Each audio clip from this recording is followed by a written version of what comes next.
Hello student, how are you? I hope you are fine. मैं अनीता आपकी Hindi teacher. आज हम पढ़ेंगे हमारी पाठ्य पुस्तक ज्ञानोदय कक्षा 4 का 18वां अध्याय जिसका नाम है नदी।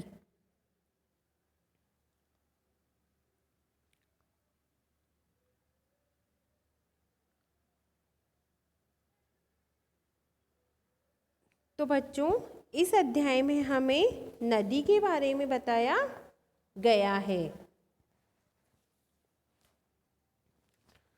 नदी के बारे में तो सब लोगों ने ही सुन रखा होगा। और नदी हमें क्या सिखाती है? नदी हमें हमेशा जीवन में आगे बढ़ने के बारे में सिखाती है।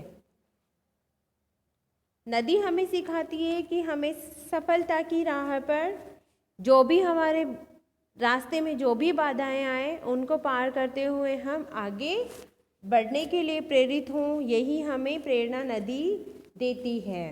सेवा और समर्पण की भी प्रेरणा हमें नदी देती है।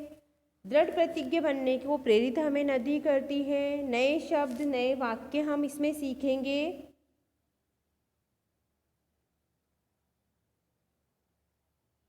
तो बच्चों, अब हम हमारे अध्याय पे आते हैं। क्या आपने नदी को देखा है?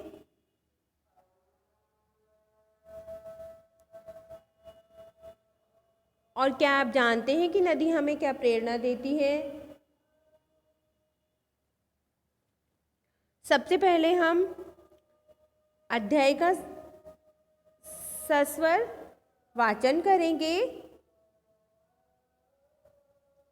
नदी निकलती है पर्वत से, मैदानों में बहती है और अंत में मिल सागर से एक कहानी कहती है। बचपन में छोटी थी पर मैं बड़े वेग से बहती थी। आंधी तूफान बाढ़ बवंडर सब कुछ हंसकर सहती थी। मैदानों में आकर मैंने सेवा का संकल्प लिया और बना जैसे भी मुझसे मानव का उपकार किया। अंत समय में बचा शेष जो सागर को उपहार दिया। सब कुछ अर्पित करके अपने जीवन को साकार किया। बच्चों, शिक्षा लेकर मुझसे मेरे जैसे हो जाओ। सेवा और समर्पण से तुम जीवन बगिया महकाओ। तो बच्चों, नदी के बारे में तो सुन ही रखा है। कहाँ से निकलती है? पर्वत से निकलती है। और भारत में बहुत सारी नदी बहती हैं, गंगा, यमुना, इन सब का तो आप लोगों ने नाम सुना ही होगा। और हमारे आसपास जो नदियाँ बहती है जैसे कि बनास, चंबल, इनका भी आप लोगों ने नाम सुना होगा।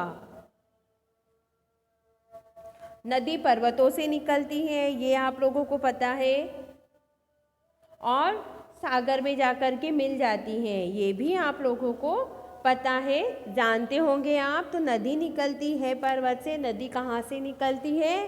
पर्वत से निकलती है और मैदानों में बहती है। कहाँ पर आके बहती है? मैदानों में बहती है।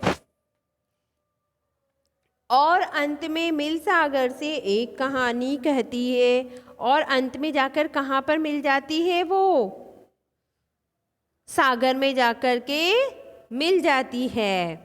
सागर मीन्स क्या होता है? समुद्र।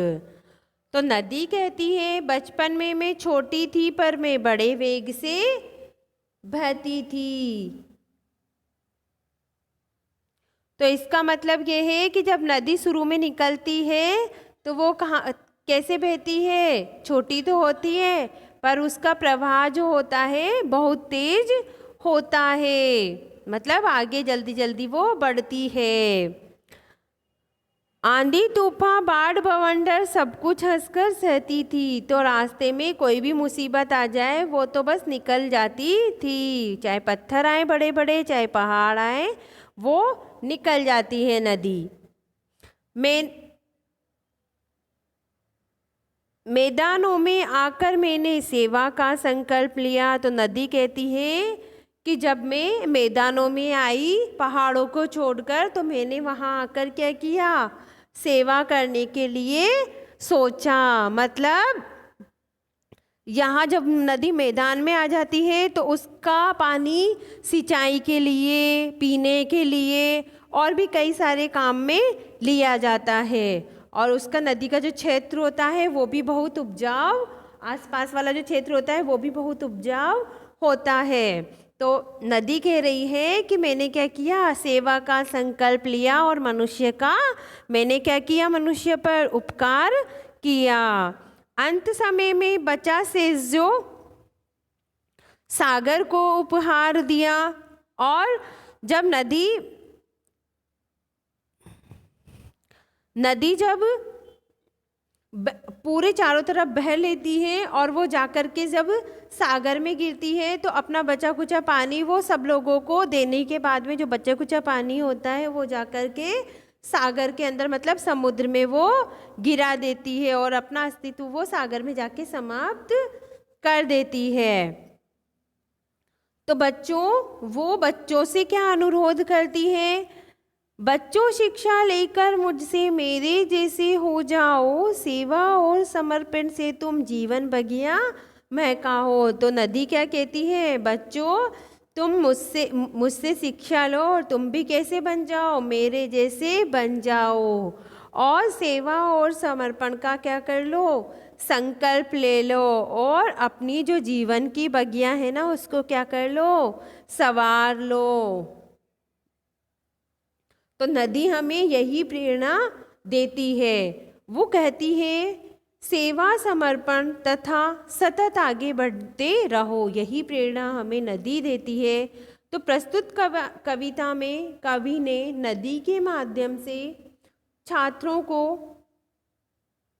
सभी बाधाओं को तोड़कर सदैव अपने लक्ष्य की ओर बढ़ने के लिए प्रेरित करती हैं। तो बच्चों नदी के जीवन का वर्णन करते हुए हमें कवि कह रहा है, नदी पर्वत से निकलकर मैदानों से होती हुई कहाँ जाकर मिल जाती है, अंत में सागर में जाकर मिल जाती है। और एक कहानी वो कहती है, कौन सी कहानी कहती है कि बचपन में मैं छोटी थी पर बड़े वेग से बहती थी, अर्थात आगे बढ़ती थी। और रास्ते में आए आंधी तूफान बवंडरों को मैं हंसकर सह लेती थी। और मैदानों में आकर क्या मैंने सेवा का संकल्प लिया, मतलब मैंने सेवा करने की सोच लिया। और जैसे भी मुझसे बना, मतलब जैसे भी संभव हुआ मैंने क्या किया, मनुष्य का उपकार किया। और अपने अंत तक में मेरे पास जो भी अपना था उसे मैंने क्या किया, सागर को समर्पित कर दिया और अपने जीवन को साकार किया। और फिर बच्चों से क्या करती है, वो अपील कर रही है, कौन, नदी क्या अपील कर रही है कि मुझसे शिक्षा लेकर तुम भी क्या करो, मेरे जैसे हो जाओ। मतलब सेवा और समर्पण तुम लोगों की करो और क्या करो, अपना जीवन संवार लो।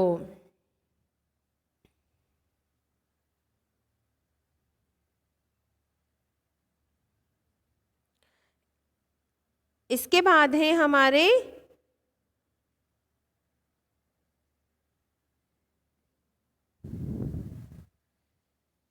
शब्दार्थ।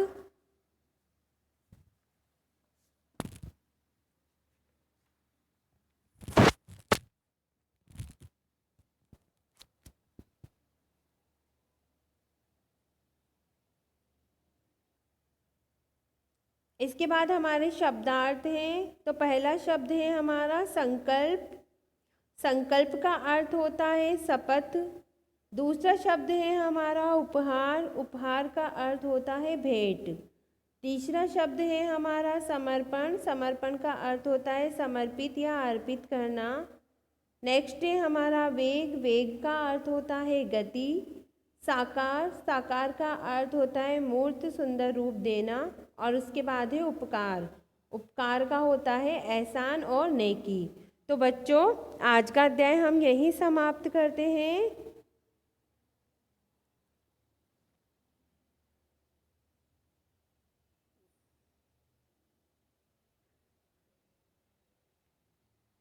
Have a nice day, bye all of you.